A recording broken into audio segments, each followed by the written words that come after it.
Assalamu alaikum Mujtaba. Ahlan wa marhaba. Thank you. Ahlan wa marhaban bikum. في هذه القناة ماركتينج تي في موند.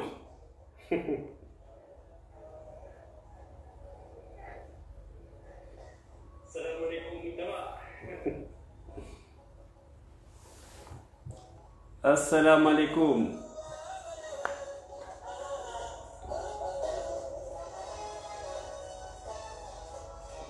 Bienvenue sur la soirée de vente. 100% vente.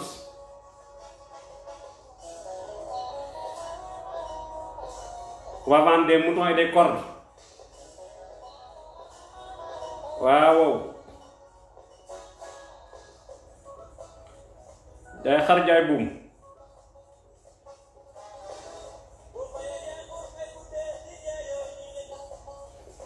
Jaay suñuy xar jaay suñuy buum.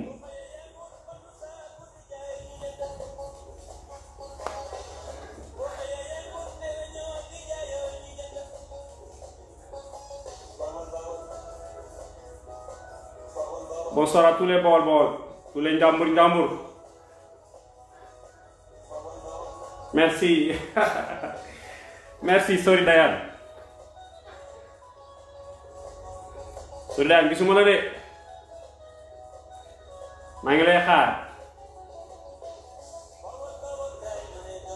Bonsoir à tous les Baol du monde. Et à tous les Saloum, Khalifa Diaby. À tous les Diola et Socé, Babacar Sané. À tous les amis Guinégalais, les Guinégalais. Le Guinégalais, sorry Dayan. Dans une minute, nous allons démarrer cette soirée de vente. Bonsoir Mujtaba, bonsoir l'homme du mardi. On est déjà mardi, non? Mardi c'est dans une heure. Mardi c'est dans une heure. Et demain vous aurez un live sur l'évaluation de la qualité des services. Comment on évalue la qualité des services rendus aux clients. Vous aurez également quelque chose qui ressemblera à une version française de ce que je vais faire ce soir. Avec Khadim Bamba Gueye.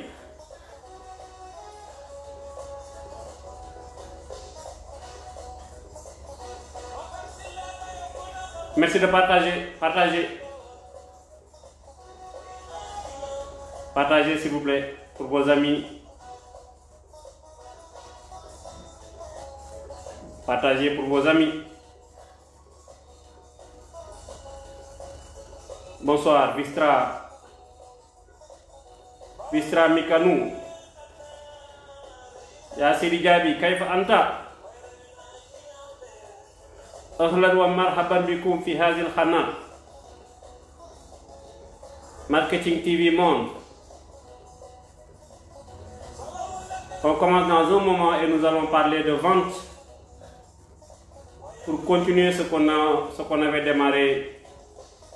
le mercredi passé. Aminata Ndiaye, bonsoir. Mardi moo ko yor moo tax may commencer lundi soir dugg mardi bi. En réalité c'est moi qui démarre le mardi damay dugg lundi 23h. Mardi 10 minutes après mardi ma taxaw ma ubbi mardi bi quoi grand.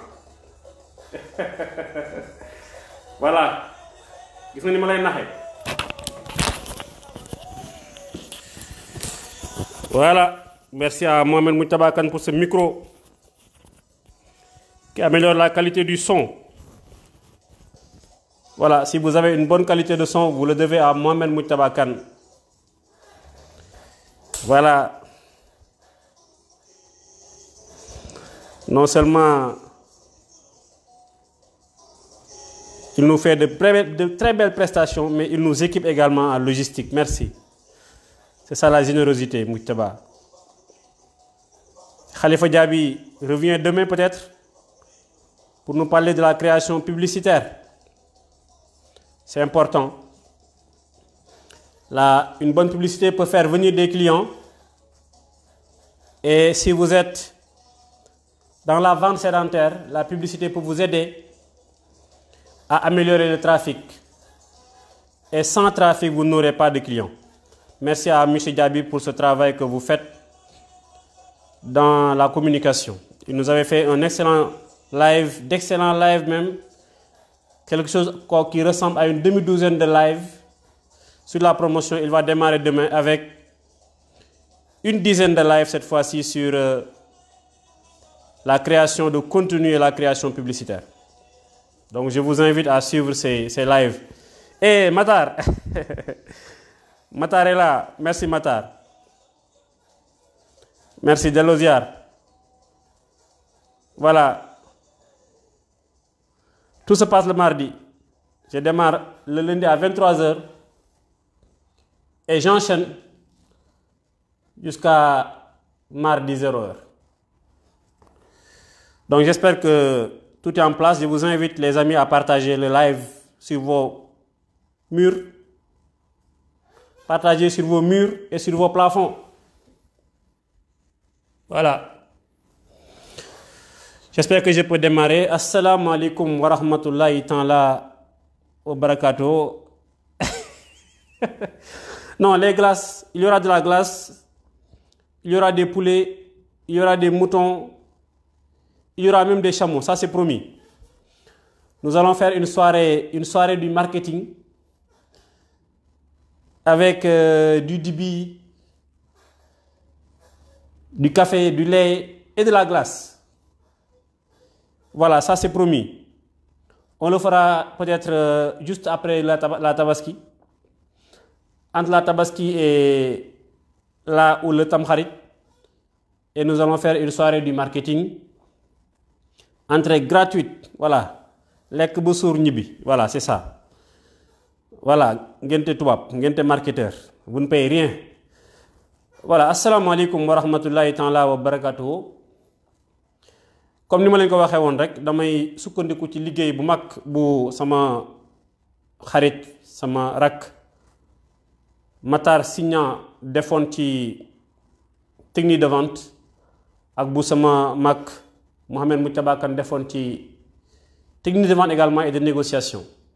ak bi Khadim Bamba Gueye di def ci wàllu négociation ba léegi ngir tekki leen ci kàllaamay Kocc Barma nan la ñuy jaayee. Dañu décidé woon, oui c'est ça, on aura du monsieur Guilhem même. On avait décidé, dañu waxoon ne dañ koy scinder en 10 parties. Bi ci njëkk mooy waajtaay bi ci topp mooy gise bi ak client bi ci topp mooy xam gis saytu ay bëgg-bëggam, bi ci topp mooy wan ko suñu produit ba pare jéem ko yay ngir mu bëgg produit bi. Buñ paree dina def ay objection. Manam mën na opposé wu ci li ñuy wax ñu jéem a traité maanaam mboolem objection yi nga xamante ni bi def na ko yaakaar naa ne foofu la ñu tolloon bi ñu répondre objection yi ba pare dañ ne woon nag ginnaaw client moom mboolem laaj bu mu doon laaj indi nañ ci tontu mboolem jiixi jaax bu mu amoon tegg nañ ko dañuy jàll maanaam nag ci njëkk merci Madame Anne-Marie Fall yow moom dama lay sant sama sant bopp ndax ci nit ku nekk booy liggéey soo sañoon ñu ne la lii de jubbantiku Anne-Marie Fall bokk na ci koo xamante ne bi heure bu ñu paree live muy man muy Moutaba dina envoyer message wax ne lii de bu ngeen ko defee dina gën a baax lii du noonu lii kenn du ko defee noonu yàlla nag dimbale nañu ba ñun loolu dafa nekk loo xam ne lu ñuy xaar la ci yéen du ci moom kese ndaxte suñu formation à la base de télévision kon ku ci gis loo xamante ne bi mën na améliorer li ñuy liggéey rek na la leer ne boo ñu ko waxee ñu ngi la ciy sant di la ci gërëm kon jërëjëf madame Anne-Marie Fall dama ne woon kon léegi ñu ngi woon ci présentation prix njëg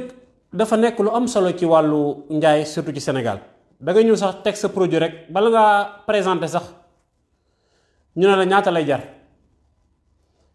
waaye njëg danga koy téye bala nga koo génne mu wóor na ne li ngay jaay moom méngoowul ak bëgg-bëgg ki nga jàkkaarlool tant que li ngay jaay méngoowul ak bëgg-bëggu ki jàkkaarloo yow sa njëg jërut a génn tant que bokkul ak sa bëgg-bëgg tant que wóoru la ne yow li ngay jaay bokk méngoon ak bëgg-bëgg client bi yow teel sa njëg bu ko waxee. léegi njëg gi ci la ñuy waxtaan tey li ñuy waxtaan ci wàllu njëg mooy njëg nan lañ koy défendre tey da gis kuy jaay ñëw taxaw ñu ne ko wàññil mu ne wàññil naa la man dama leen di présenter façon njaayin boo xamante ne bii sa njëg doo ko laal doo ko dog liñ la jaay la ngay jaay dërëm di ci jug parce que dafa am loo xam ne foog ngeen xam ko nit ki tey bu ñëwee jënd nga ne ko mu ne la sëñ laay lii lu mu jar nga ne ko 6000 lay jar wàññi ko defal ma ko 5000 boo ko wàññee boo ëllëgee bu ñëwaatee day bëgg lu gën a yomb 5000 su ñëwaatee nga wàññiwaat bu ñëwaatee boobu kat mi nga ko jabal 3500 kon wàññi du pexe li ñuy gis ci live bi mooy nan la ñuy jaayee ca suñu njëg duñ ci wàññi dërëm bi gën a néew. léegi nag boo demee ba jàkkaarloo client bi ba nga xamante ne bii am na ay avantages yu bëree bëri njariñ yu bëree bëri yoo xam ne produit bi am na ko mu d'accord ci wala am jiixi jaaxa bu amoon nga dem ba jiixi jaaxa bi dañ foofu da nga war a wax sa njëg sama njëg nangam la nangam ji laay jaayee. boo jàllee ci loolu pare nga dellu si waat ci avantage yu produit bi sama produit bii bi kat am na njariñ sàngam ak sàngam ak sàngam soo ko jëndee dina la jariñ nangam ak sàngam ak sàngam nga rappeler quelques avantages yoo xamante ne bi méngoo naag découverte ya nga defoon ca phase de découverte ba kon foofu da ngay wane sa valeur u produit sa produit da nga koy valoriser waat boo paree ci loolu nag bu fekkente ne bi yàlla dafa dogal yow muy jaay li ngay jaay gën a seer say wujju maanaam yow yaa gën a seer say concurrent kon nag foofu donte njëg gi dafa seer da nga koy wax ak fierté wax ko de façon très calme nga wax ko ci ak teey ak gëm sa bopp sama xar mii may jaay kat 600000 la jar donte say wujj day jaay ay xaru 150000 xaru 25000 xaru 10000 yow nga ne ko man sama xar mi 600000 francs lay jar loolu nag day fekk 600000 francs yooyu boo àggee ca justification ba nga mën a justifier lan moo tax xar mi di jar 600000 francs aroo ko say wujj na nga jaay lu gën a néew loolu. boo paree ci loolu nag li ma lay digal mooy bu fekkente ne bi da nga ne sarax ci client bi commencé bëgg a wax prix bul wax mukk ni ma la ko waxoon léegi prix bi. tant que wóorul la ne li ngay jaay méngoo na ak bëgg-bëggam sëñ Cheikh est-ce que bu weesoo njëg gi produit bi ma la jaay méngoo na dëgg ak sa bëgg-bëgg bu nee waaw nga xam ne kon nag man lii may jaay moo méngoo bëgg-bëggu nit ki jàpp leen ab jëndkat bis bu bëggee lu mu bëgg bis bu gisee lu mu bëgg dina ca def njëg loolu secret la bu mag ci wàllu njaay ab jëndkat bis bu jàkkaarloo la mu bëgg ca mu yor njëg kenn mënu ko koo tere jënd léegi nag kon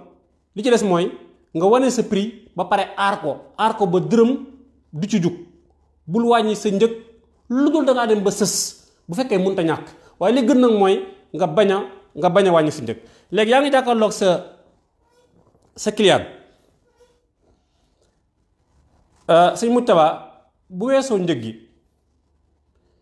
est-ce que dëgg-dëgg produit bi méngoo na ak sa bëgg-bëgg bu nee waaw ñu jàll bu nee déedéet ñu def noonu ba gis produit boo xam ne méngoo na ak bëgg-bëggu client bi bu ñu jàllee ci loolu léegi nag produit bi méngoo na ak bëgg-bëggu client bi sëñ Matar est-ce que bu rombee njëg gi ginnaaw njëg gi produit bi méngoo na ak sa bëgg-bëgg mu ne waaw vraiment lii moom saf na ma lii moom dugg na ma lii moom neex na ma moom macha allah su boobaa nag Matar produit bi 600000 lay jar sëñ laay seer na de nga ne ko waa Matar lan moo tax nga ne seer na seer ñaar a koy waral soit dangaa yorut lu doy waaye nag doo ko wax client bi danga koy téye sa xelam ne lam yor doyut wala daa gis lu gën a yomb feneen day seer parce que dangaa yorut lu doy client bi yorut li mu yor matul bu wala boog dafa gis lu gën a yomb feneen bu fekkente ne bii yow li nga jaay dafa seer dinañ gis léegi ci kanam ay techniques yu bëree yu ñuy défendre prix défense de prix juróom benn xeetu défense de prix moo am dafa am lu ñuy wax positionnement am addition am soustraction am division am multiplication am relativité bi ci njëkk mooy positionnement mooy li nga jaay dafa gën mbooleem lu am ci marché bi mais bu fekkee li nga jaay nit musta woon am ci marché bi lu mel noonu kay mais su la neexee nga seer man sama produit bi may jaay mbindeef musta liggéey bu ni mel te mbindeef dootu ko liggéey maa gën le produit ci marché bi su la neexee nga wër marché bi bu la leer li nga jaay moo gën ci mais su la neexee nga seer tey ji am na oto yoo xamante ni bi ñoo gën a seer ci àdduna bi am na téléphone yoo xam ne ñoo gën a seer ci àdduna bi am na parfum yoo xamante ni bi ñoo gën a seer ci àdduna bi am na dàll yoo xam ne ñoo gën a seer ci àdduna bi te kenn du ko weddi loolu mooy la méthode du positionnement. Méthode de la relativité mooy da ngay comparer li nit ki di gagner ak li muy investir lim lay fay yow miy jaay ak moom li muy gagner. masalan sama photocopieuse bii kat boo ko jëndee mais dootoo dem université di rey sa bopp di photocopier yi di jël ay taxi dem di fay photocopie di jël risque corona sax mën na laa wàll kon kay baa ma livre la photocopie ngay photocopier loolu moo gën a yomb yàlla tere gis nga bis bu feebar duggee sa bureau de di nga ko rëccu kooku da nga koy wan ne boo amee sa photocopieuse bi kat da ngay toog sa biir bureau di sa biir entreprise di photocopier. sama xar mii kat boo ko jëndee li muy lekk ci ngooñ bëriwul te macha allah boo ko toggee dina neex dina ñor nga comparer li muy perdre li muy dépenser ak li muy gagner ku ci am laaj booy laaj maa ngi lay ñaan nga dugal ko loolu mooy la méthode de la relativité. am na tamit li ñuy wax méthode de l'addition maanaam da ngay jël njariñi produit bi ngay jaay nga di ko yokk di ko dolli ci yeneen njariñ di ko dollante ba ngir wane ne produit bi moo njëg gi lii moo ko justifié. sama produit bii kat boo ko jëndee di nga am avantage nangam produit bi dina yàgg te lu mu yàgg boo demee ba war koo jaayaat njëgg li cay wàññeeku du néew am nga garantie 10 ans ca pièces yi dina yomb ca attention nag heure bu paana ñun ñoo ñëw di réparer la ko mais loolu mooy avantage da ngay yokk da ngay wax lii avantage yi client bi am nga koy teg yenn moroom ñi tegante ci moroom bi loolu mooy la méthode de l'addition. opposé addition mooy soustraction mooy li client bi di ñàkk bu jënd sa produit bi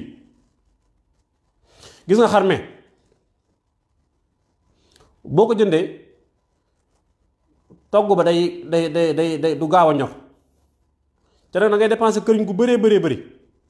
te nag attention mën naa am sax boo ko rendee ndawal nga sax conservation ba du baax maanaam loolu lu muy ñàkk la kon kay li gën mooy nga jënd bii nga xamante ne boo ko jëndee macha allah di ndawal ga dina bëri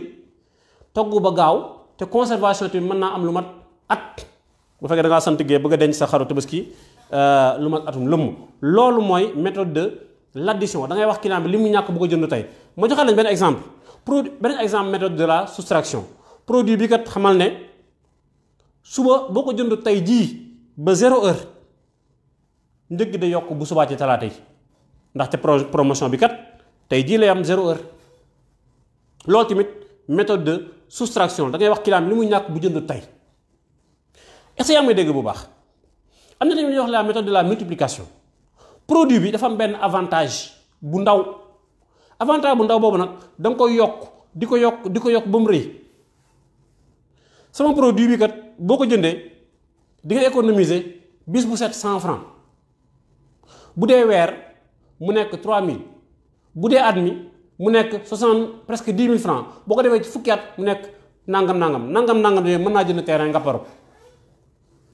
xam nga da ngaa jëlee ci 100 francs di ko yokk ba mu gën a rëy loolu mooy la méthode de la multiplication. am na tamit méthode inverse am mooy méthode de la division mais yow produit bi jënd ko produit bi mi ngi mel tey abonnement loolu ñiy jaay abonnement téléphone yi nañ koy def abonnement bi ma lay jaaykat 30 000 francs la par weer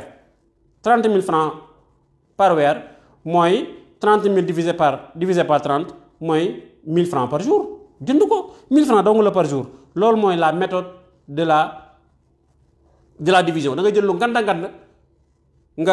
nga diviser ko ci durée de vie produit bi. Loolu mooy la méthode de la division. Kon noonu la ñuy expliquer prix kon boo ko expliquer méthode yooyu nga am pour expliquer ko. Léegi nag ma dellusiwaat ci client bi ne la wàññil ma.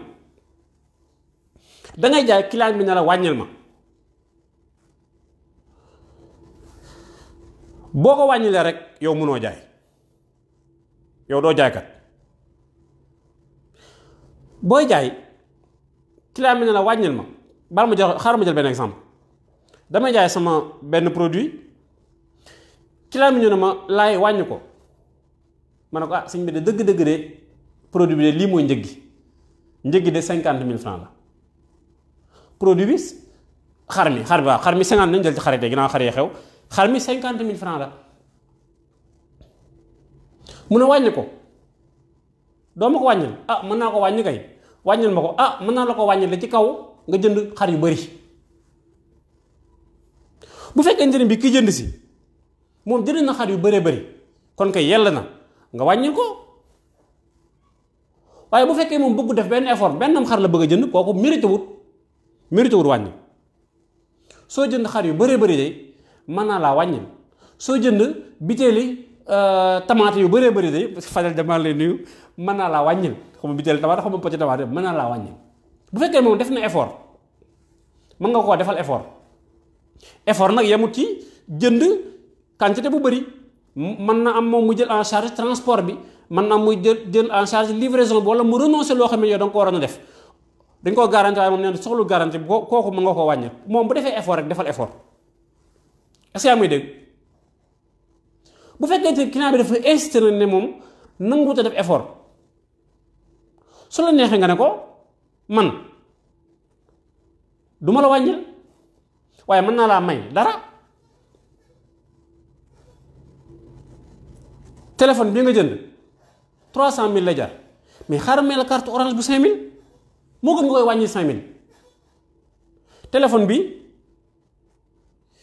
300 000 lay jar xaaral may la pochette wala taf blindé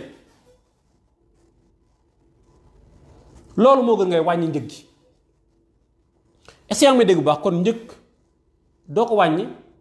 da ngay ci kaw nga li mën a sabab nga wàññi ko li mën a motiver wàññi njëg gi mooy client bi def effort. bu lànkee def effort nag bu la neexee yow bul wàññi sa njëg mais may ko dara moo gën ngay wàññi. lay bamba sa armoire bi lu muy jar sama armoire bi lay 2 millions lay jar wàññi ko boo ko naree wàññil 15 000 may ko benn triangle comme nga xam portarido boo xamante 15 000 la jar mu nga koy wàññil 15 000. boo ko naree wàññi 50 000 nga may ko benn miroir boo xamante ne bi 50 000 la jar mu gën koy wàññi 50 000. est-ce que yéen a may dégg bu fekkee da ngaa nekk ci boutique gu yenn boutique xam ne damay produit complémentaire mais mën na ko may produit boo xam ne mën naa ànd ak li mu jënd loolu moo gën wàññi bi. waaye nag client bi mën naa insister ne man bëgguma li nga may yaa ngi may kat waaye man lii bëgguma ko. léegi bu client bi lànkee client moom nanguwut a def effort soxla wut li nga koy may proposé nga seet mu ne non foofu na yow yaay décider su la neexee nga ne man du ma wàññi su boobaa day jënd wala mu dem feneen su la neexee tamit nga wàññil ko mais tuuti as lëf ba pare xamal ko ne ko nag lii nag du luy sax dafa la koy defar rek. ndax situation exceptionnelle bi nekk muy wàccaayu tabaski waaye nag bis boo ñëwaatee après tabaski nag loolu moom njëg gi dootu am loolu mooy da nga koy préparer pour bu ëllëgee bu ñëwaat mu xam ne wàññi gi nekkul loo xam ne day sax dàkk. est-ce que yéen a may dégg mbooloo mi seetaan ku ci am question booy laajte loolu mooy présentation njëg noonu la koy présenter. kon wàññi gi matu ko amul njariñ boo amee sa prix mën nga ko défendre nu la neexee. te ab dërëm doo ko wàññi ki jàkkaarloo yow loolu mooy présentation du prix. léegi nag bu ñu jógee ci présentation prix bi foog ngeen xam ne client bi ñu delluwaat tuuti ci ginnaaw client bi jàkkaarloog yéen dafa am ay doxalin yoo xamante ni bi mën na koo doxalee ginnaaw boo répondre objection yi ba pare. répondre nga sa objection ba pare foofu feu rouge mën na tàkk. feu rouge mooy dangaa jéem a répondre sa objection ba sonn client bi lànk àndut ak yow ci li ngay wax. su boobaa nag li gën mooy nga tàggatoo ak moom jéem a ñëwaat beneen yoon parce que moom mënoo ko jaay. bu la neexee am na tamit client yoo xamante ne bi dañ lay taal feu orange dañuy d'accord objection bi nga réfuté ba pare tegal la beneen objection boobu tamit da ngay ñëwaat répondre objection. am na ñoo xam ne feu vert lañ lay taalal da ngay répondre objection bi rek ñu ne la gongo noonu la. li ci topp nag mooy conclusion de la vente. boo client bi d'accord ci objection yi wala am benn affaire bu ndaw bu doxoon seen diggante wala bu mag mu dem ba d'accord ci yow mi jaay nag dangaa war a xeeñtu xetu jënd gi nga ne jënd ngi xeeñ loolu danga ko war a xam. jënd ngi xeeñ wala client bi de mi ngi wane ci li ñuy wax tubaab des signaux d'achat mi ngi signalé mi ngi clignoté mi ngi waaj jënd. client bu waaj jënd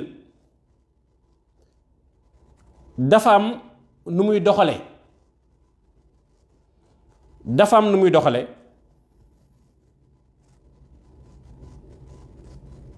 d'accord Babacar, je te renvoie au live de la fois passée,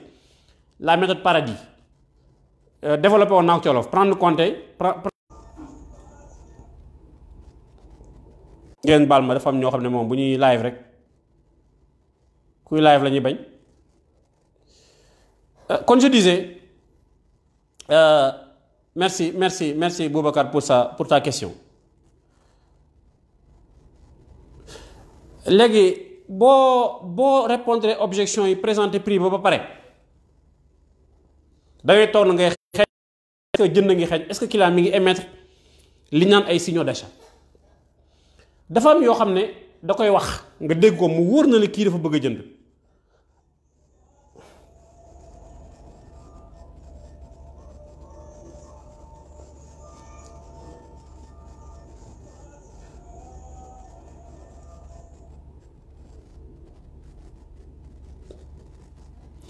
Merci, je disais que ni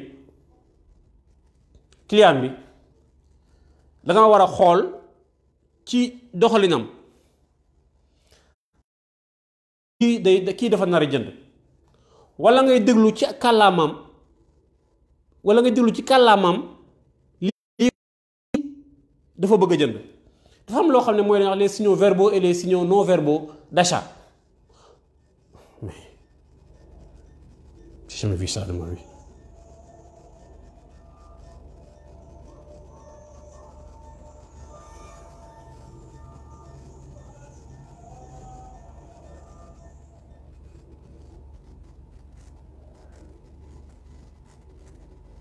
kenn baal ma dafa am kuy incité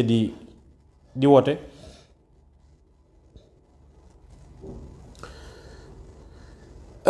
lan mooy client bi mën a wax yu la mën a foogloo ne kii mi ngi jënd muy signal d'achat.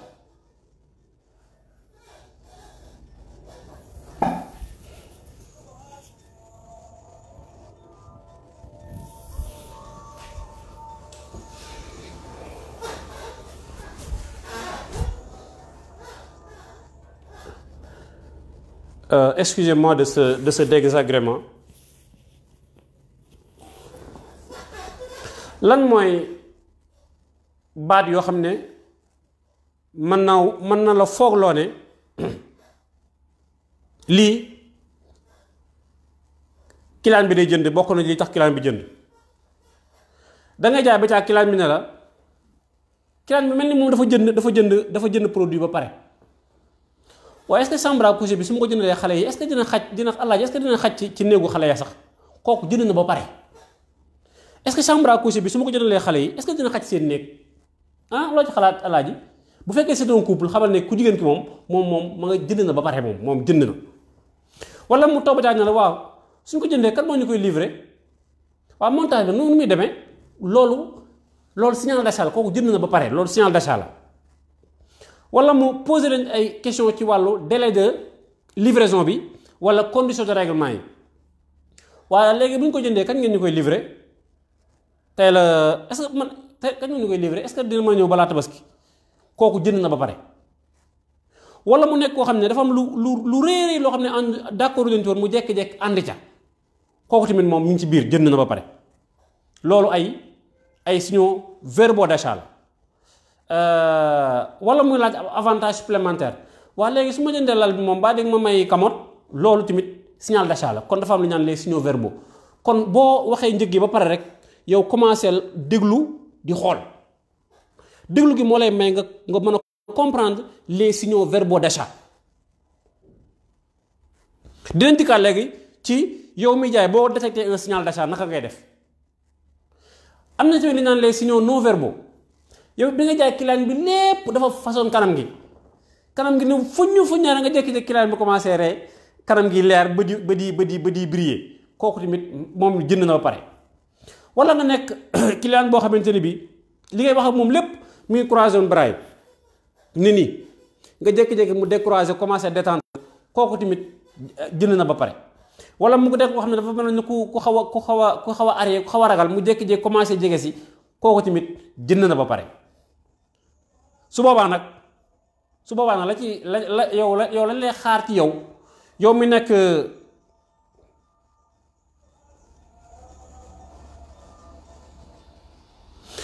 mi nekk ab jëndkat yow mi nekk ab jaaykat li ñuy xaar ci yow mooy nga commencé nag jël sa bon de commande xamal ne ko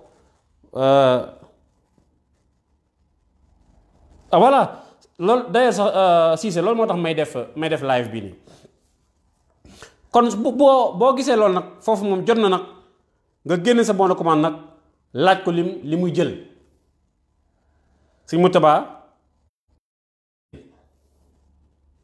foofu dina wax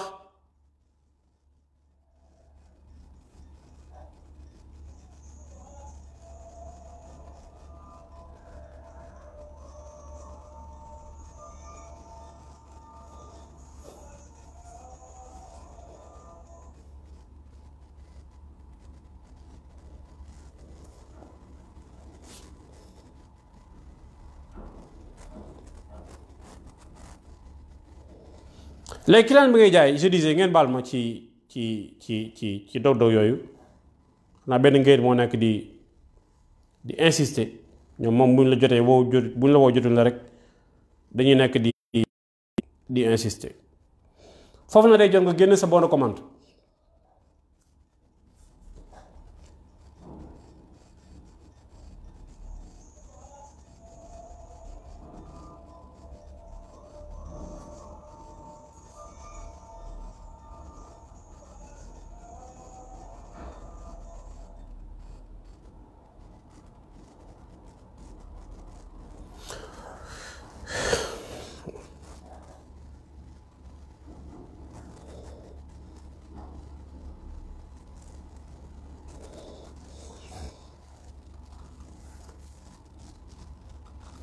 léegi je disais que ni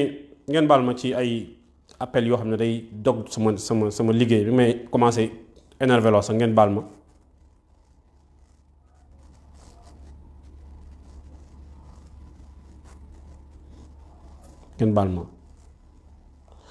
donc bu ngeen toogee ba gis signaux d'achat na foofu nag jot na nag bon de commande bi ngeen rappelez-vous ne woon naa bu ngeen di préparer entretien de vente bon de commande bokk na ci outils yi gën a important yoo xam ne war na nekk ci seen bagage léegi bon de commande boobu nag d'accord ak client bi ci mu jënd client bi d'accord na pour jënd foofu ne mu ngaa génn sa bon de commande génn sa stylo yore nga sa stylo tamit génn sa calculatrice commencé nag remplir bon de commande bi bon de commande ñaari partie la dafa am en-tête ak corps mook facture ñoo bokk melokaan léegi da ngay li ci njëkk mooy nga remplir nga remplir en-tête bi foofu nag li gën mooy le maximum d'information yi nga mën a am ci client bi foofu nag yéen bawol moom da bàyyiwu leen ci du ngeen ci bàyyi xel mukk da ngeen war a xam client bi nu mu gënee rek nu mu gën a lawee rek mooy gën bawol moom côté boobu moom dañ ci am faiblesse bu mag a mag xamuñu seen i le secteur informel de façon générale duñ def ay effort ci connaissance client te dinañ gis ci kanam tuuti ñu importance connaissance client ci garder relation future ak moom léegi client bi merci si dinaa ci ñëwaat léegi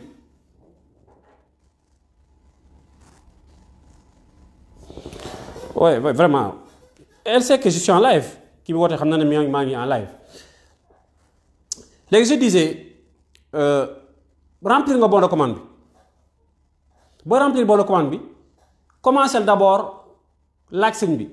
soxna si tur bi nan la mu ne la Anne Marie sant bi nan la Fall foo dëkk mu wax la adresse exacte bi adresse exacte boobu dafa am solo ci sa njaay pour nga mën a xam sa zone de chalandise fan la yam sa client fu ñuy jugee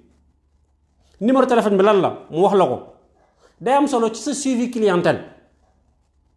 adresse mail bi lan la mën nga woo laaj sax yeneen laaj yoo xam ne yu mel ne date anniversaire am duñ ko def au Sénégal mais am na njariñ tey sa client buy fête anniversaire am nga woo ko mais loolu dara gënu ko neex day kontaan day bëgg kon loolu ay fexe lañu ba am le maximum d'information ci client bi ci partie en-tête bi tey jii bu fekkee da ngeen di mettre en place une carte de fidélité information yépp dañ koy laaj client bi pour nga mën ko gën a xam tey jii bu ngeen di inscrire même ci réseaux sociaux yi dañu laaj information yoo xam dañ utilité bi kese mooy ñu xam yaay kan parce que nit ki boo ko xamul doo ko jaay koo xamul doo ko jaay c'est pas possible kon poser leen ay questions ngir gën a mën a xam ki ngeen di jaay mooy kan donc remplir nga en-tête bi après nga dem ci corps bi am na désignation quantité prix unitaire montant ligne boo ci remplir rek ànd ko client bi soxna si jënd nga ñetti seetu nga bind 3 seetu dimension nangam nga bind mu wax ko ci kaw mu dégg maa ngi la ko jaay benn bu nekk 15000 fois 3 ngay wax ci kaw muy dégg égal 45000 nga bind 45000 ci première ligne bi ligne 2 jënd nga baignoire hydromassage ñaar nga bind 2 baignoire hydromassage nga def référence prix bi nga bind 1 800 000 ñaari 3 600 000 li ngay bind lépp moom day dégg waaye boo yow imagine nga sëgg di bind rek xoolal nga dem ci client nga nekk client dugg ci bureau man may bind rek sëgg di bind ne la am signet mais loolu baaxul su may remplir bon commande dama koy ànd ak yow nga may gunge lu ma bind rek nga xam ne bind naa ko lu ma calculer nga xam ne nangam la nga dem ba ca fin ba nga def somme bi 45000 plus 3 600 plus 2 millions plus 100 000 plus nangam mu nekk 7 200 000 noonu la soxna si waaw da nga koy béggal da nga ànd ak moom ci bind bi 7 200 ah des na TVA bi de 18% la nañ ko calculer nga calculer TVA bi bu fekkee nag am na ay remise nag bala ngaa dugal TVA bi nga wàññi remise yaag ristourne yaag lépp loo xam ne wàññi nga ko ba mu jeex nga calculer sa TVA soo paree nga jox ko mu relire soxna Anne Marie liiral bu liiree amul benn juum mu ne waa kon baax na kon signal mu signé nga signé am nga bon de commande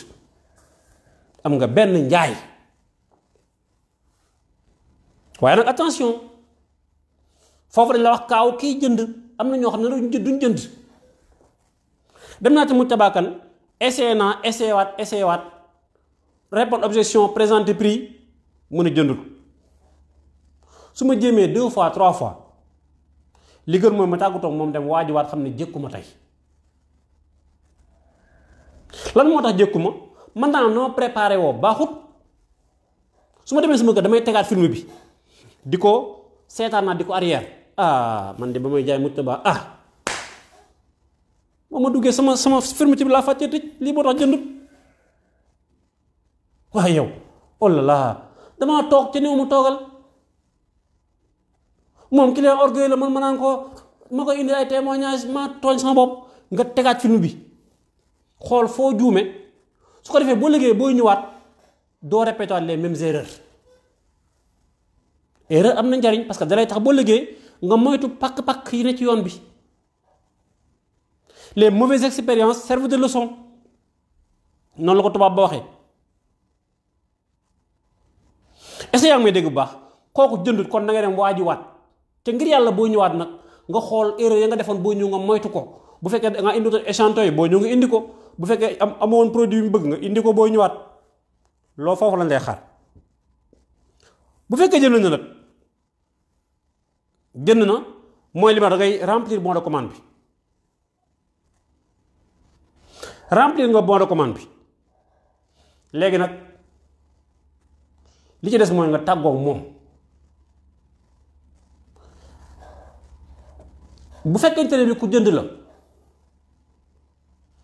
xeetu client bu mu mën di doon ba mu des client orgueil mën nga koo jéem a laaj ba xamul ñeneen ñu la mën a booleel ñu ngir ñu jënd. sëñ Demba très bien sëñ Demba est-ce que xamoo koo xam ne war na mën a soxla produit bi bisu la Demba boole nit rek jaay kooko da yomb parce que mook Demba ñaar dañuy neexoo wala muy ba nekk ku bëgg a roy ci Demba surtout bu dee un client sympathie sax ci lay gën a gaawe kam lay boole bu dee client sympathie moom jënd jaay ba du jafe. loolu tamit nañ ci bàyyi xel naa client bu mu mën di doon ba mu des client orgueil bu la neexee nga ne ko ah est-ce que amul ñoom moo mën a booleel mais les clients satisfaits font la même publicité font la meilleure publicité client bu kontaan moo dàq def publicité waaye nag àggaguñ ci kontaante gi parce que yow bon de commande rek nga amagul livré go bon de commande rek nga am livré go dañu war a dem ci suivi bala ñoo def suivi ñu dem ci tàggatoo gi booy dem ngir yàlla bàyyi fa une bonne image na nga fa bàyyi image bu baax. bon de commande bi nga signé ubbil sa saak nga ranger ko ci biir tëj nuyoo sant ci dalal gi ñu la dalal waaye bul sant mukk jënd gi jënd da ngay sant ci dalal gi ñu la dalal temps bi ñu la accordé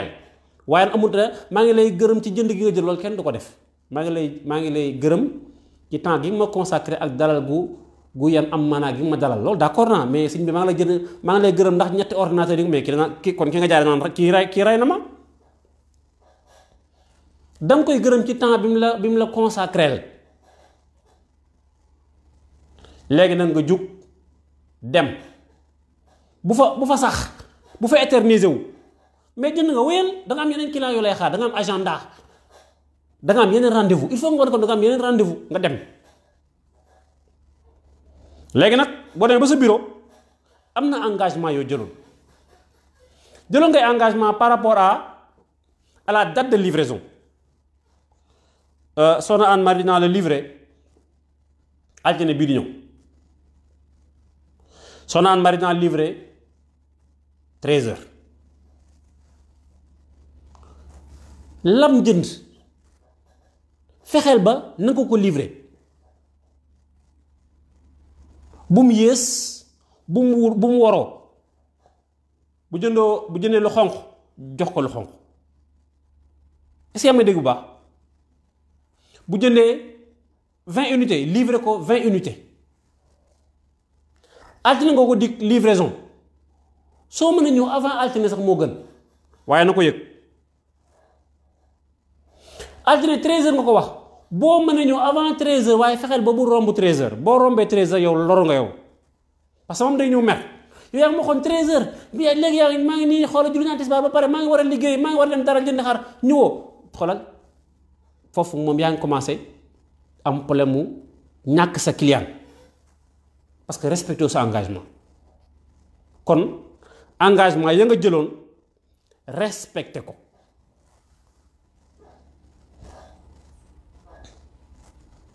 loolu mooy suivi waxoon nga ko tamit délai de paiement condition de paiement yi na leer ci boppam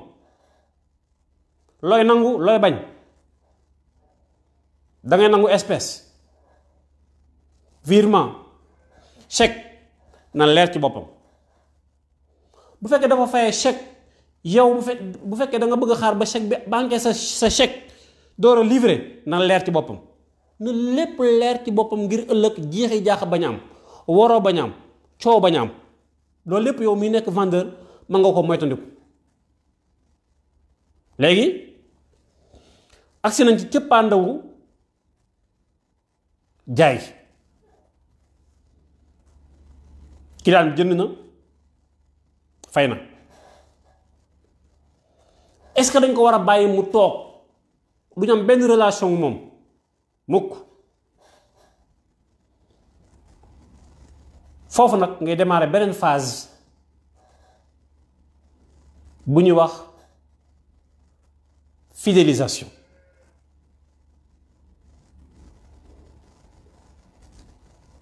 Fidélisation dañu bëri nee nañ moo gën a yomb prospection mooy wëri client ni sàmm gën a yombe rëbb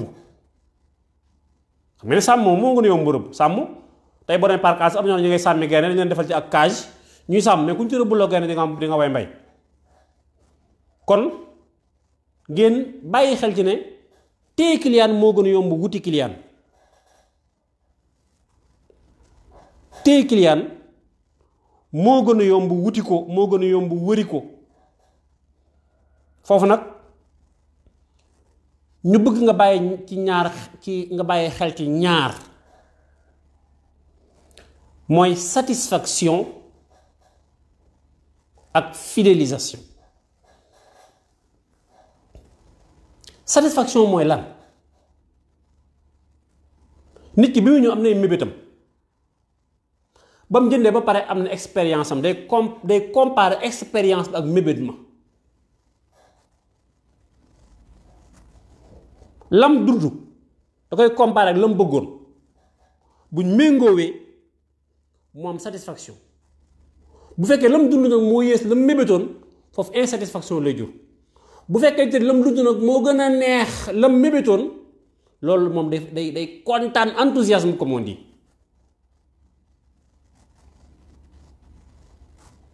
loolu nag moo gën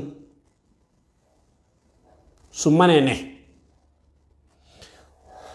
mu ñëwaat ci yéen ñaar ñooñu ba léegi satisfaction ak fidélisation est-ce que satisfaction mën naa indi fidélisation mais mën ngaa kontaan ba pare infidèle mën nga am satisfaction boo pare bañ a fidèle waaw waaye nag dafa am ñaar yuñ ràññee ay études ñoo ko wane boo xoolee tey ñi nga xamante ni bii am nañ satisfaction bu mag a mag ñooñee dinañ bokk ci na gën a fidèle ñaam insatisfaction bu rëy dinañ bokk ci na gën a infidèle kon nag loolu rek baromètre la pour wane ne travailler sa satisfaction client lu am njariñ la loolu nag produit bu baax ak service bu baax moo koy joxe fan yépp mu tabaa mi ngi live ci qualité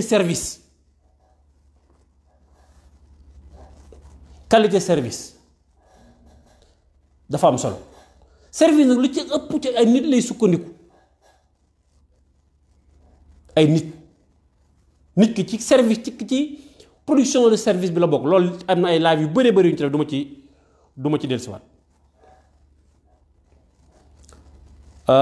Il y a quelqu'un qui me dit pourquoi en wolof parce que tout ce que je dis a été déjà fait en français je ne fais que reprendre dans les langues locales tous ces lives là tout ce que je dis a été déjà fait en français. Allez sur YouTube, tapez Moujtaba Kane sur Marketing TV Monde ou bien Matar Amassignan sur Marketing TV Monde ou bien Cheikh Amadou Bamba Gueye sur Marketing TV Monde. Tapez ces trois noms là sur Google et vous allez voir les différents lives qui ont été faits en français, s'il vous plaît.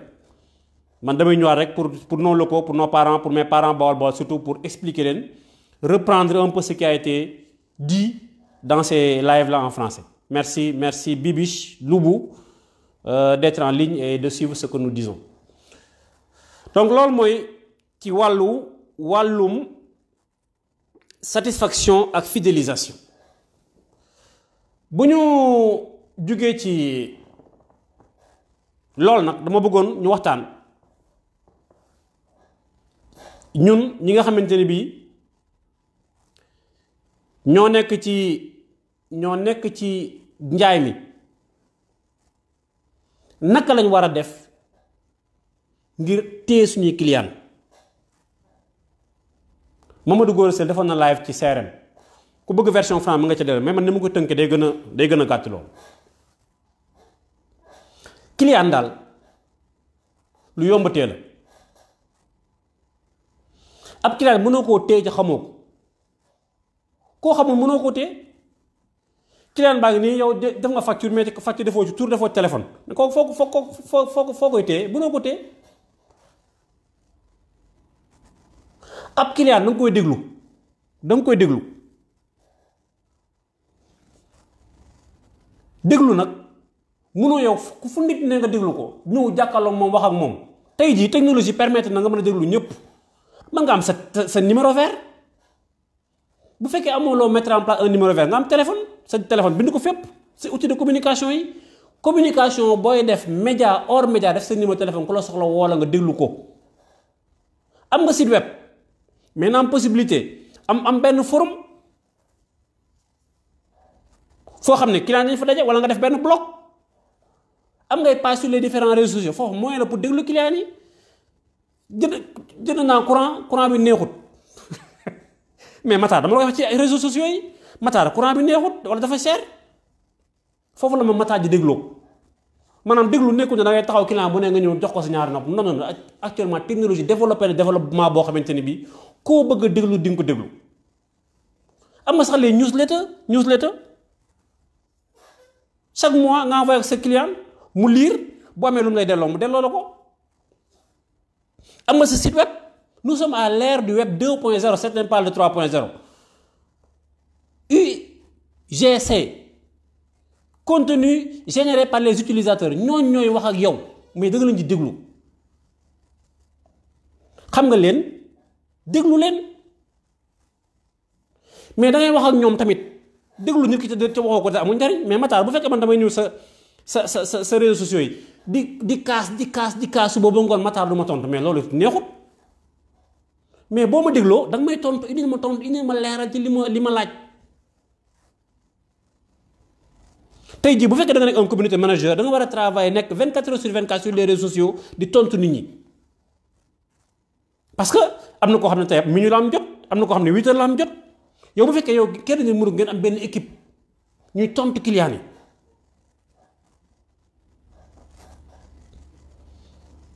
client da nga leen di boole ci li ngeen am da nga leen ciy boole da nga leen di boole ci seen ci entreprise bi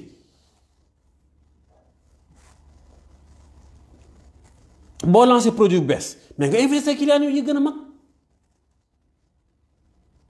boo ubbi showroom bu bees wala magasin bu bees mais nga boole ci client yi loolu mooy associé client dafa war a yëg na moom ci la bokk. mais client bu toog rek lu xew ñu nettali ko mais loolu neexut enfin client dañ koy neexal anniversaire ba jot na mais defal dara tabaski jot na am na loo man mais defal ko client bi fin dara jot na defalal client bi dara koor gi ñëw na jox ko pañe ndogu xamu pañe lan dafa ko joxal ko ay pañe loolu juróom yooyu ngay sukkandiku ngir mën a travailler sa fidélisation client ma tënk ko ab client boo bëggee mu fidèle danga koy xam ko di ko déglu di wax ak moom di ko neexal ca loo am nga yëgal ko bokk kook moom loolu lu yomb la loo xamante ni bii donte amoo ay logiciel de CRM sax war nga ko mën a jéem ngir mën a xam say clients yow mi nga xam ne da nga nekk dans le secteur informel. écoute active très bien Matar kon noonu la ngay sàmme sa diggante ak sa client ñun nag dans le secteur informel tey bitig koñ bi sax boo demoon ne ko numéro téléphone wu ndaw sa dëkk fële du ko xam parce que xamuñ loolu li mu bëgg mooy li noo tudd Ibra Mbow yore na ma ñaari mburu point xamut lu xam pare na ja moom li ma xam mooy li ko nit ñi yoral mais xamut kenn mais loolu c'est un danger loolu baaxul seeni client da nga leen di xam di wax ak ñoom di leen déglu loolu nag dafa la ay outils yu bëree ba li ma wax nii ay outils ñoo koy def xam déglu wax associé neexal récompensé dafa am outil yoo xam ne ci ngay sukkandiku. bokk na ci outils yooyu mooy les programmes d'accueil mais client bu bees ka da nga koy dalal taral ko xamal ko ne bokk na ci kër gi ci njaboot gi la bokk fi mu nekk nii bu jëndee ba pare ba dem mais nga woo ko wala nga envoyé ko message xamal na ko léegi mi ngi ci biir dalal ak jàmm. Ah voilà monsieur Diaby merci Moutaba merci loolu farata la client bi jënd na ku bees la kay mais gan kay dañ koy dalal loolu mooy da ngay def mettre en place des programmes d'accueil ngir yàlla mettez en place des programmes d'accueil pour vos clients client bu bees bu ñëw rek dalal leen ko wan leen ko ne tey la ñu waaye ci kër gi la bokk àgg na këram woo leen ko téléphone. Sëñ Moutaba tey kan mooy sa bis bu njëkk nga ñëw jënd suñu entreprise bi xamal na ci kër gi nga bokk loo soxla rek ñu ngi à votre service mën nga ñëw woow saa su la neexee kooku day xelam day dal. Programme d'accueil mën nga def en place tamit li ñu naan magazine consommateur consumer magazine. léegi ak le digital mën ngeen ko def mais envoyé ko par mail du cher infographie rek mooy coûter dara nga jël envoyé mën nga am un site internet tey site c'est un moyen de communication de dialogue d'interaction ak les clients da ngay mën a wax ak ñoom di leen déglu di leen associer wala nga am sax application mobile. ngeen baal ma ci application mobile marketing TV ki ko doon développé koor ga ba léegi nii heure bu ma ko wooyee du ma wuyu te Sénégal la jeune la comme man ma ne woon moom laay dénk projet bi koor ga ba ma soldé sama facture la ma gëj a wuyu téléphone xam ne loolu méngoo wut ak li may def li ñuy expliqué nii. su ma neexu ma defal ko bitim réew mais dama ne ginnaaw ndaw la may ndaw muy Sénégal naa ko dénk application bi yàlla xam na ne depuis koor ga daanaka su ma ko woowee du ma faale. ñaaw na ca rakkam moo ma defal logo marketing TV bi il y a plus de 10 ans rakkam ku mbokkal ndey ak baay moo ma defal logo marketing TV bi il y a plus de 10 ans. parenthèse boobu nañ ko fermer donc li ñu magazine consommateur site internet. newsletter ak application mobile da nga ko war a développer ngir mën di jokk seen client di leen déglu di leen xam di leen valoriser aussi tey application mën lañ def client de la semaine mais nit ki day bëgg ci loolu di leen travail ci outils yooyu sont des aspects très importants. am na tamit les blogs et les réseaux sociaux blog ab site web la boo xam ne nit ki mën na ciy wax de façon chronologique semaine bu jot bis bu nekk ci ça dépend ci disponibilité. Réseaux sociaux aussi mën ngeen ko utiliser pour man di déglu seen client yi surtout di leen déglu di wax ak ñoom mais en plus de loolu déglu bi ngeen di déglu client yi réseaux sociaux dafa am beneen njariñ bu am mooy moyen d'étude de marché la. mu tabaakar waxoon ne leen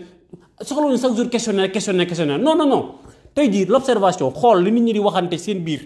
parce que réseaux sociaux yi nit ñi dañuy wax ak entreprise ba di wax seen biir wax jooju ñuy wax ay information lu importante yoo xam ne mën na jël ay décision la mais nit ki boo ko xamee rek fidéliser nga ko dee la njër li ñuy wax ci réseaux sociaux di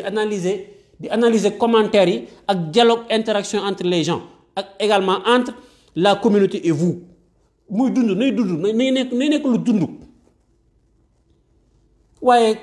client nañuy poser question pendant 6 mois pendant 2 mois kenn du répondre mais loolu aussi neexut bu yàggee ñu bala fa bu yàgg ñu la fay ba saa yi ma poser question kenn du ma tontu mais bu yàgg naan kii amul njariñ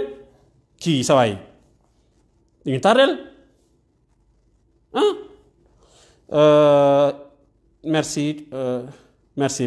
Babacar Sané déjà du fii mu ne secteur informel je trouve que même sans contact Et avec l'avènement du digital, le vendeur arrive à fidéliser beaucoup plus de clients qu'une entreprise. Bon, voilà, c'est ça avis personnel là. Bon, am na tamit li naan ay kon waxoon naa blog yi ay coupons bu leen fàtte coupon de réduction ak e-coupon loolu monsieur Diaby def na ci live ci wàllu promotion des ventes yi loolu aussi je vous renvoie à la vidéo de monsieur Diaby sur la fidélité sur la promotion des ventes ay coupons de réduction ma ngeen ko joxe ci mbedd mi ngir indi nit ñi ci site internet ba wala ca magasin ba wala ngeen joxe ko ca site internet ba ngir indi nit ñi ci magasin ba loolu en fait ce sont des moyens de création de trafic. C'est important également pour fidéliser vos clients. De leen bàyyi xel ci aspect tous ces aspects là. Kon e-coupons sont des coupons numériques dañ ko ci site lañ koy distribuer wala ci application mobile yi c'est téléchargeable da nga ñu télécharger ko dans les différentes plateformes numériques nga dem présenter ko ngir am benn avantage loolu dina la tere peut-être nga dem jëndi feneen wala nga rester ci suñu gamme de produits. Am na tamit beneen avantage beneen moyen de fidélisation boo xamante ne bii moom la ñuy wax les comptes de points wala compte de miles compagnie aérienne ñoo ko gën a utiliser. loolu mi ngi yaakaar naa ne compagnie bi ko njëkk a créé mooy American Airlines mi ngi ko créé ci année 1981 nga xam ne plus de voyage dana gagné ay points yoo xam ne dana tax nga am ay réduction ci yenn voyage loolu aussi ay moyens la ngir téye sa client. yow bu fekkee da nga sa campagne aérienne mettre en place benn système de fidélisation benn système à point day tax client yi bu ñu bëggee voyage dina xam ne jënd ñëw ci yow moo gën a avantageux dem ci keneen tey ji sax loolu génn na ci secteur transport aérien bi boo xoolee tey Orange mi ngi koy def ak système de point boobu boo jëndee 100 francs crédit am 1 point di ko cumuler ba mën a jënd crédit mën a am ay téléphone dans les boutiques ak yeneen avantage loolu aussi c'est un moyen de fidélisation ça fait partie des outils ci outil fidélisation yi la bokk. Il est minuit Moutaba tout ce que j'ai dit maintenant entre dans le mardi dugg naa talaata avant may jàll ma xool lan la jaajëf maa ngi nuyu ñëpp Mbaye Ndiaye Moutaba. Il y a des jeunes très ingrats paresseux et qui pensent qu'ils peuvent gagner leur vie sans effort en trompant les gens. C'est une raison pour laquelle les entreprises leur font peu de confiance. Oui. Ils sont désimpliqués et assez désinvoltes. Il y a des efforts à faire pour ceux qui se repositionnent. Merci de le souligner. Oui, Moutaba. xam naa loolu moom foog ñu toog mu ne foog ñu jàkkaarloo mu ne ñu waxtaan ci loolu. ci loolu nit ki foog ngay takk foog ngay góorgóorlu. Olof Njaay nee na ku bëgg dara def dara. ku bëgg dara da ngay def dara. waaye nooy ak yaafus mayewu dara man de xale jeunes yi nekk ci marketing TV moom xam naa ne ay jàmbaar lañ jeunes yi intervenir sur le marketing TV xam naa ne ay jàmbaar yu am naa ci firnde ci ñi ngi def gëstu yu wér ci li ñuy liggéey loolu nag moo war ñëpp booy jaay da ngay am fulla am Pastef waaw wax nañ ko ci qualité d'un bon vendeur teg wuru ji fële teg lépp tege ci yoon voilà xam naa damay ñëw benn jour rek boo damay ñëw rek pour nettali sama expérience de vente ñu rek tegal leen li ma dund ci wàllu njaay wax leen ay li ma dund ci wàllu njuuj njaaj ci sama expérience de vente su ma leen wax ngeen ne c'est pas possible c'est ce qui se passe dans ce pays là des fois da nga gis dara ci dëkk mais da nga naan lii du dara li nit ñi def kenn mënu la ko ngeen baal màggale kon système de fidélisation boobu bokk na ci les comptes de points kon da ngay am say points di cumuler ngir mën a am ay services loolu da lay pousser nga rester ci entreprise bi. am na ci biir ñuy wax carte de fidélité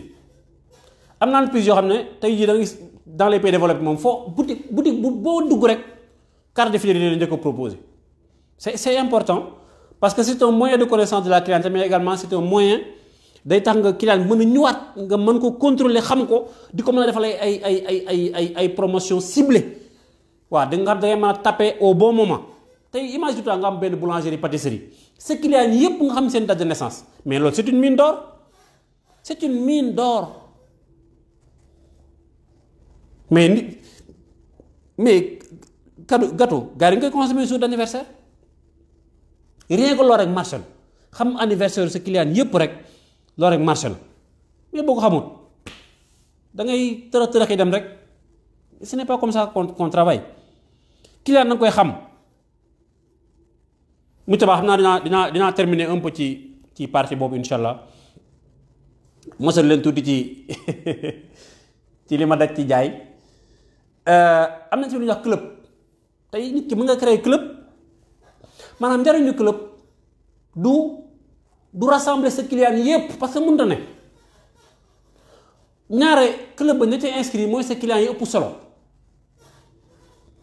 client yi ëpp solo laa wax waxuma client yi gën di jënd client yi gën di ëpp solo yaay xam par rapport ak client bi potentiel am ban ba amal na la solo amoon na la solo am na client yoo xam lu ñuy gën di yàgg ak yow rek di gën a ñàkk solo am na client yoo xam dañuy jënd lu bëree bëri mais duñu am solo am na client yu jënd lu néew fu nekk nii mais ca kanam dañu am solo loolu mooy foofu la ñuy gën a dugal client yi am solo loolu foofu ñoom la ñuy insérer ci club bi club waaw ñoom ñooy bokk tey am na lu ñuy wax le Hog Harley Hona Group ñu yor Harley Davidson yi ñooy moom loolu mooy seen club voilà xam nga Harley Davidson moom n'importe qui du ko dawal loolu mooy ñooñu la da ngay xool sa client yi gën a am solo nga dugal leen ci club bi am ak ñoom relation yu wér-wér ñu nekk say ambassadeur tey client mën na nekk ambassadeur marque te am na blog yu bëree bëri yoo xam te ay ambassadeur ay client ñoo koy gérer pour le compte de marque blog yu bëri tey de grande marque tey seen blog ay client fidèle ñoo koy gérer ba ci opérateur téléphone am na ñoo xam tey seen réseaux sociaux dañ koy dégg client bu fidèle parce que da ngay dem ba bokk ci biir da ngay dem ba bokk ba xam valeur marque bi ba nekk ambassadeur am mais loolu la ñuy ñaan fidélisation rek doyul mais dañu bëgg a nekk ambassadeur de la marque tey jii ce ne sont pas nekkul la jaaykat yi ñoo nekk ambassadeur yi mais client day dem ba nekk ambassadeur ba man la wax ci entreprise loo xam ne commercial ba fa nekk mënu la ko wax bi ci mujj mooy nga mettre en place ay mécanismes yu tere client yi dem moom la ñuy wax mécanisme anti attrition da ngay mettre en place système yoo xam ne client yi da nga leen di serrer duñ mën a dem ab client da nga ko war di xool est-ce que day yéeg wala dafa stagné wala dafa wàcc boo gisee ne mi ngi wàcc nga joyante ko des fois da ngeen toog ba jàgg mën a yow ñu toog Orange envoyé le message te yow envoyé ko kee nga xool tiit si vous achetez aujourd'hui dañ lay yee yow yaa ngi nelaw yeewul dama jëndiwaat sëñ bi gën ngaa jënd loolu bokk na ci mécanisme anti attrition yi mën naa nu yaakaar da ngaa dem feneen da ngaa fàq da ngaa tuxu bu ñu bañee nga tuxu ñu la sa waaye tey boo jëlee tey de promotion 300% la mais nooy tuxoo yaa ngi na waaj tuxu ñu la say boo toogee di nga am 300% mais loolu mooy toogal bul dem loolu kon yaakaar naa ne mooy schéma bi ñu jëloon yaakaar naa ne dajal nañ 10 phases de la vente yi bala maa dem ma may leen un peu ci expérience vente ngeen xam ni client grave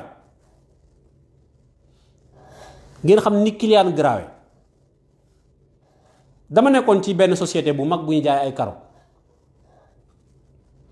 ñoomoon karo bu tëë jar at karo bi tëë jar rek benn jour am suñu équipe bi ku ne léegi nañ ci def réservé par ñu def réservé par def kilifa gu mag kilifa pël gu mag dañ ko def rek 10 jours karo ba jeex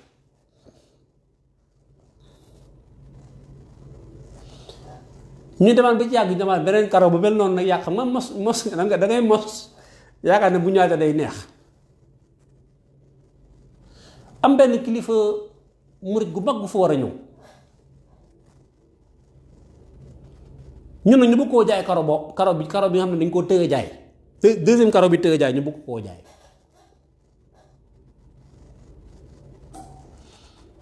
ñu bind ci réservé par bind kilifa murit gu mag waaj ñëw nañu yaakaar na tey la marché neex gaa yaakaar ne bu ñu stock bépp lay jënd ñu ñëw na ko kaay ci karo bi mu ñëwee gis rek ñu bind ñu réservé par sëriñ mu ne yii ginnaaw sëñ bee ko laal kay sëñ bee ko réservé mun naa ko bàyyi nii. loolu dama leen di war a ne njaay du copier coller nekkul ne def nga ko tey mu neex rek bu subaa day neex. am na yeneen yoo xam ne xam naa dama leen koy dajaleel may nañ ko ndéwénal incha allah maa ngi leen di jéggalu ci guddee tàmbali gi dama koy def rek ñaare ngir mën a seq waxtaan ak ñi ko yittewu dëgg-dëgg parce que leer na ma ne am na ñoo xam ne tey bu ñu defoon live 2 heures du matin li ñuy def ñor na leen ñor goo xam ne fii coupé wuñ ñoom fii bàyyiwuñ duñ bàyyi maa ngi leen di jégalu di leen balwaax di leen baal di ñaanal ñépp tabaski gu jàmm ak salaam te balaa tabaski nag moom corona abal ñu nag sonn nañ trop ci corona bi abal ñu dem yoonam génn àdduna fu mu xam jëm nit ñi dellu ci tey yàlla may ñépp ak jàmm ak wér. maa ngi leen di ñaanal ay xewal tabaski daal nañ ci dem ak jàmm di ko jàmm bu ñu del seen activités yi reprendre à la normale nag suñ mbokk yi nga xam ne dañoo nekk ci wàllu école bi suñ mbàkk gi mi ngi doon seetaan Matar a ngi nii Xalifa Jaay bi Maguette Seck ñoom ñu nekk ci école yi ak ñor cabinet consultant sëñ Moustapha ñoom ñëpp daal delluwaat seen liggéey ci barke Cheikh Ahmadou Bamba sama yaakaar. maa ngi baal ñëpp àq di leen baal suba nag Moujtaba mooy tëj vers 16h xam naa bu ñu jugee ci loolu dañuy jël congé ba tabaski yi ba ñëwaat su ñëwee nag Xalifa Jaay bi ubbi Moujtaba mooy tëj xam naa altine incha allah Xalifa ubbi ñu commencé nag les techniques de création publicitaire online et offline Xalifa Jaay bi day continuer ci loolu man it incha allah dinaa ñëwaat ak yeneen thème ci packaging bëgg naa def 10 live sur le packaging 10 live yoo xam ne yépp ci packaging lay wax loolu daa xam naa bu ñu jógee tabaski mooy nekk sama projet principal bëgg naa aussi continuer un peu sur les services principaux de Google. am na ci biir ku ne ma xanaa laay da ngay liggéeyal waa Google ma ne ko non liggéeyu ma ak ñoom de Martin TV amul dara lu ñuy fayeeku fii amul dara lu ñuy fayeeku loolu sax moo tax ma bëgg a ñëw ci les services de Microsoft ñu présenter quelques services de Microsoft incha allah kon xanaa ñu tàggoo toog jàmm di la ñaanal guddi jàmm merci Babacar Sané Matar jaajëf merci Mohamed Maguette Ibrahim Moujtaba jërëjëf ok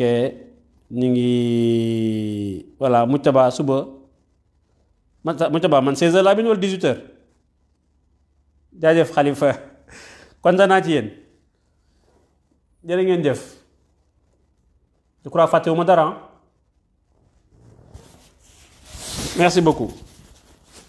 amin day la ñaan rek ñaanee gën lépp ñaanee gi dàq lépp